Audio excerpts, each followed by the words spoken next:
บังอ้าวท่าเรืออันดับหนึ่งของประเทศไทยโอ้โหแหลมฉบังยามค่ำถ้าเทียบเรือน้ำลึกแหลมฉบังวันนี้ คุณลุงมาเจอน้องๆนะวัยทีนนะอยู่ที่จุดชมวิวของเขาแหลมฉบังหลังเลิกงานบรรยากาศชิวๆเลยชิวๆเลยชิวๆเลย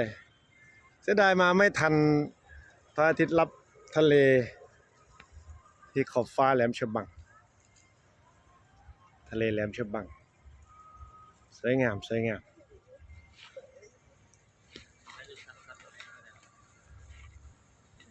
ลมเริ่มนิ่งแล้ว